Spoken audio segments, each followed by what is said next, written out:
On the morning of October 12, 1943, at precisely 0640 hours, Obergefreiter Klaus Brenner positioned himself in a hastily prepared defensive position outside Neville on the Eastern Front, gripping a weapon that represented the convergence of two desperate German tactical requirements into a single ungainly package. The Sturmgewehr 44 prototype in his hands was already revolutionary, the world's first true assault rifle, firing an intermediate cartridge that bridged the gap between rifle and submachine gun performance. But mounted beneath the barrel, adding nearly 2 kilograms of additional weight and extending the weapon's overall length by 18 centimeters, was an experimental cup-type grenade launcher that German ordnance engineers believed would transform the assault rifle into a universal infantry weapon capable of engaging targets from point-blank range to 200 meters. At 29 years of age, Brenner had already served 22 months on the Eastern Front and carried wounds from 3 separate engagements that had kept him in field hospitals for a cumulative 4 months. He had fought with the Gewehr 43 semi-automatic rifle, the MP40 submachine gun, and standard bolt-action Kar 98K rifles equipped with rifle grenades, each weapon excelling in specific tactical scenarios while proving inadequate in others. The prototype weapon he now operated promised to consolidate those capabilities, eliminating the need to carry multiple weapons or to transition between different systems during the fluid combat that characterized fighting on the Eastern Front. The Sturmgewehr 44, still designated as the Machine Carabiner 42H during this developmental phase, fired the 7.92 by 33 mm Kurz cartridge, a round specifically designed to provide effective range exceeding submachine gun capabilities while generating recoil manageable enough for controllable automatic fire. The rifle's 30 rounds detachable magazine and select fire capability allowed soldiers to engage targets with semi-automatic precision fire or fully automatic suppression, adapting to tactical requirements without changing weapons. The experimental grenade launcher mounted beneath the StG 44's barrel represented an attempt to add indirect fire capability to this already versatile weapon system. The launcher consisted of a cup-shaped device that attached to a mounting bracket welded to the barrel shroud, positioned to allow the rifle's standard barrel to serve as the launch tube for specially designed grenades. The system utilized the rifle's normal cartridge to propel grenades, with specially loaded blank cartridges providing the gas pressure necessary to launch projectiles without also firing a bullet that might damage the grenade during launch. German ordnance development had a long history with rifle grenades, dating to World War I, when cup launchers and rod-type grenades had provided infantry with portable indirect fire capability. The interwar period had seen continued development of rifle grenade systems, with various nations experimenting with different launching mechanisms and grenade designs. The Germans had fielded the Schießbecker cup launcher for the Kar 98K rifle, a proven system that allowed standard infantry rifles to launch anti-personnel and anti-tank grenades at ranges up to 200 meters. The concept of integrating a grenade launcher with the new assault rifle reflected German tactical doctrine's emphasis on combined arms at the smallest unit level.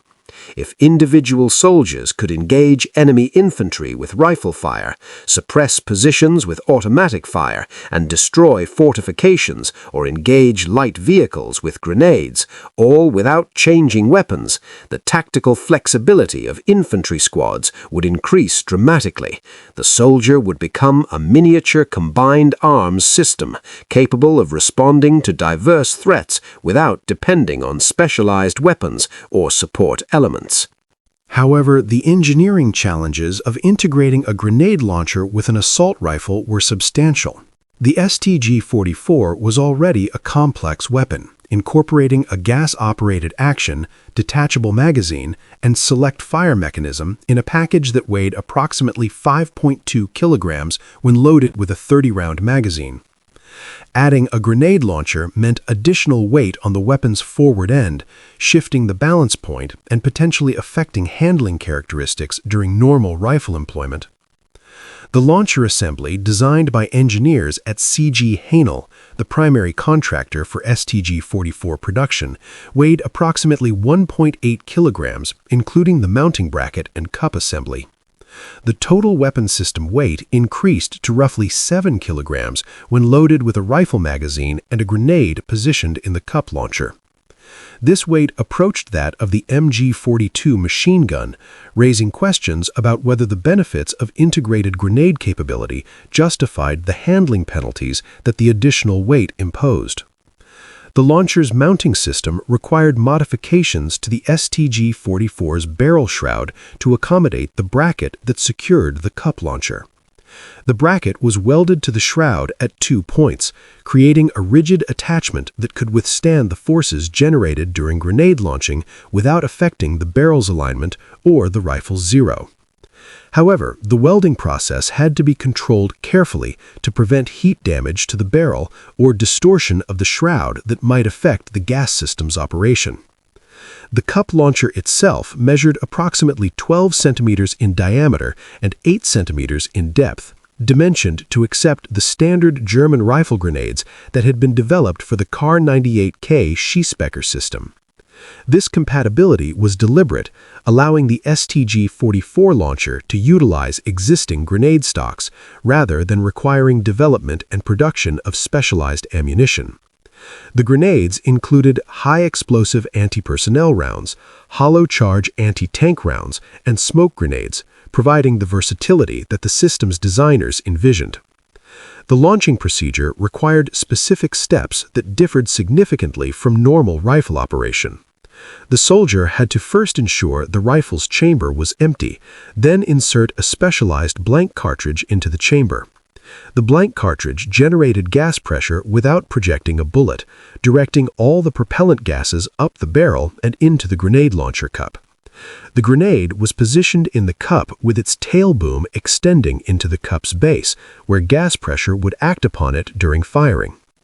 The blank cartridge's propellant charge was carefully calibrated to generate sufficient gas volume and pressure to accelerate the grenade to the desired muzzle velocity, approximately 60 to 70 meters per second, without creating peak pressures that might damage the rifle's action or barrel. The pressure curve had to be managed precisely, as excessive pressure could cause the action to cycle prematurely or could stress components beyond their design limits. Insufficient pressure would result in grenades that failed to reach their intended range, limiting tactical utility. Brenner had received his experimental StG-44 with integrated launcher during September 1943, approximately 1 month before the engagement at Neville. His unit had been selected as a test formation for evaluating the weapon system under actual combat conditions, with detailed reporting requirements specifying that operators document every employment instance, noting effectiveness, reliability issues, and tactical observations. The evaluation program would inform decisions about whether to proceed with full-scale production and field distribution. The training period had revealed both capabilities and complications. The grenade launcher functioned as designed when operators followed the prescribed loading and firing procedures carefully. Brenner had successfully engaged targets at ranges between 50 and 180 meters during training exercises, achieving acceptable accuracy for area targets like fighting positions or light vehicles. The high-explosive grenades produced lethal fragmentation patterns adequate for suppressing or destroying personnel in the open or in light fortifications. However, the training had also exposed handling difficulties created by the launcher's weight and bulk. The weapon's balance shifted dramatically when a grenade was loaded in the launcher cup, with the forward weight making precise aiming more difficult and fatiguing the operator's support arm during sustained carry. The overall length increase meant the weapon was more likely to catch on vegetation, doorways, or other obstacles during movement through close terrain, a significant concern in the forests and urban environments that characterized much of the Eastern Front fighting. The launcher's position beneath the barrel created clearance issues when firing from prone positions or from behind low cover. The cup extended below the barrel axis by approximately 15 centimeters, requiring the operator to elevate the entire weapon to prevent the launcher from contacting the ground. This elevation exposed more of the operator's body to enemy fire compared to standard rifle employment from prone positions, creating additional vulnerability during what should have been the most protected firing position. The Soviet attack on October 12th developed from the north, with approximately 2 companies of infantry supported by 3 T-34 tanks advancing through forest approaches toward the German defensive line. Brenner's position was situated to provide flanking fire against the anticipated Soviet advance, with fields of fire extending approximately 200 meters into the forest before thick vegetation obscured observation. The terrain was typical of the region, mixed forest with moderate undergrowth, providing concealment for both attackers and defenders while limiting engagement ranges compared to more open terrain. The Soviet infantry advanced in dispersed formation, using trees and terrain features for cover, while the T-34 tanks moved along a forest track that provided the only route passable for armored vehicles. Brenner's orders were to engage Soviet infantry with rifle fire while conserving grenades for high-value targets like crew-served weapons or concentrations of personnel that standard rifle fire could not effectively suppress. The engagement began at approximately 0645 hours when the lead Soviet elements reached the edge of Brenner's engagement area.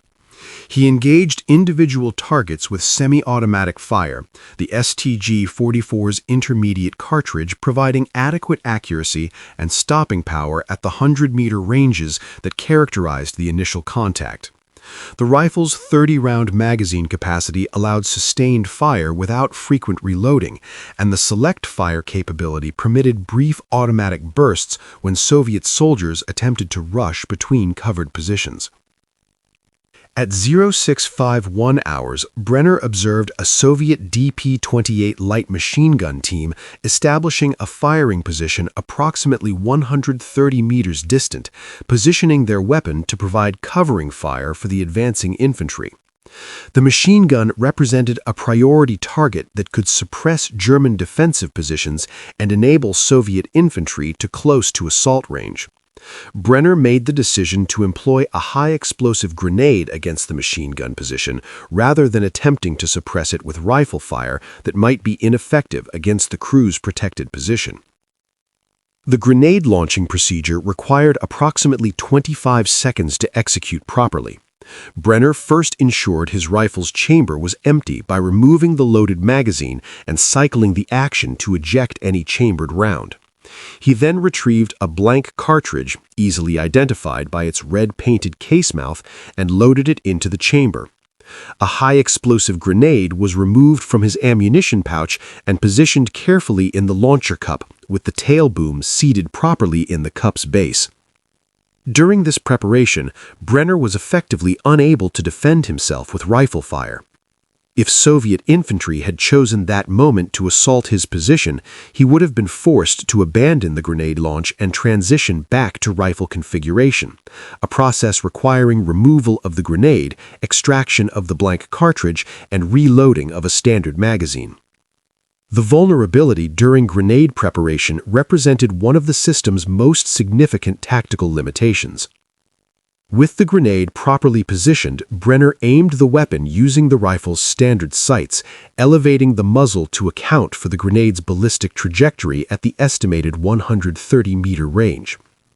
The aiming process was complicated by the grenade's weight shifting the weapon's balance forward, requiring additional muscular effort to maintain stable aim. The launcher cup partially obscured Brenner's view of the target area, forcing him to aim around the obstruction rather than through the standard sight picture he used for rifle fire. Brenner pressed the trigger, releasing the firing pin and igniting the blank cartridge's propellant. The gas pressure accelerated rapidly up the barrel, entering the launcher cup and acting on the grenade's tail boom. The grenade accelerated out of the cup at approximately 65 meters per second, following a ballistic arc toward the Soviet machine gun position. The launching generated a distinctive sound, different from normal rifle fire due to the absence of a supersonic bullet crack, and produced a substantial cloud of propellant gas that momentarily obscured Brenner's observation of the target area. The grenade's flight time to the target was approximately 2 seconds, during which Brenner could not observe impact due to the gas cloud obscuring his vision. When visibility cleared, he observed the grenade had detonated approximately 8 meters short of the Soviet machine gun position, with fragmentation and blast effects apparently insufficient to suppress the crew. The machine gun resumed firing almost immediately, indicating that the near miss had failed to achieve the desired tactical effect. Brenner's assessment was that his range estimation had been slightly excessive, causing him to aim with too much elevation and resulting in the short impact. However, the opportunity to fire a second grenade had passed. The Soviet machine gun crew was now aware that they were being targeted with indirect fire and had shifted their position slightly to gain better protection. Additionally, Soviet infantry were now advancing under the machine gun's covering fire, creating multiple immediate threats that demanded Brenner's attention with rifle fire rather than the prolonged preparation that grenade launching required. The engagement continued for another 12 minutes, with Brenner engaging Soviet infantry using standard rifle fire and expending approximately 200 rounds from his 30-round magazines. The integrated grenade launcher remained loaded with an unfired grenade throughout this period, representing dead weight that affected the weapon's handling without contributing to the engagement. At 0703 hours, Soviet forces withdrew after their lead tank was disabled by a German anti-tank gun positioned in an adjacent sector, ending the immediate threat to Brenner's position. The after-action assessment that Brenner completed following the engagement documented both the launcher's capability and its limitations under actual combat conditions. The launcher had functioned mechanically as designed, the grenade had launched properly, followed a predictable trajectory, and detonated on impact. However, the tactical utility had been limited by several factors that training exercises had not fully revealed. The preparation time required to transition from rifle to grenade configuration was prohibitive during dynamic engagements where immediate response to emerging threats was essential. The 25 seconds required to safely prepare and launch a grenade represented an eternity in combat, during which the operator was vulnerable and unable to engage with rifle fire. This limitation meant the launcher was practical only during lulls in contact or when the operator had sufficient cover and security to afford the preparation time. The aiming difficulties created by the launcher cup's obstruction and the weapon's altered balance made accurate grenade placement challenging, particularly at ranges exceeding 100 meters, where precise elevation became critical. Brenner noted that he would have achieved better effects with a conventional hand grenade if the range had permitted throwing, or with a dedicated rifle grenade system like the K98K Skispecher if indirect fire was essential. The weight and balance penalties imposed by the launcher affected rifle employment throughout the engagement, even during the periods when the launcher was not being actively employed. The forward heavy balance made precise aimed fire more fatiguing, and the additional length made weapon manipulation more awkward in the confined fighting position. Brenner observed that he would have preferred a standard StG 44 without the launcher for the majority of the engagement, accepting the loss of grenade capability in exchange for improved rifle handling. The report reached the weapons testing office at Kummersdorf during late October 1943, where it joined similar reports from other soldiers who had evaluated the integrated launcher system in combat. The accumulated field reports documented a consistent pattern. The launcher functioned mechanically, but imposed tactical penalties that outweighed its benefits in most combat scenarios. The few situations where the launcher proved valuable, engaging targets at ranges between hand grenade distance and rifle grenade range, when the operator had time to prepare, occurred infrequently enough that dedicating a specialized weapon configuration to address them seemed unjustified.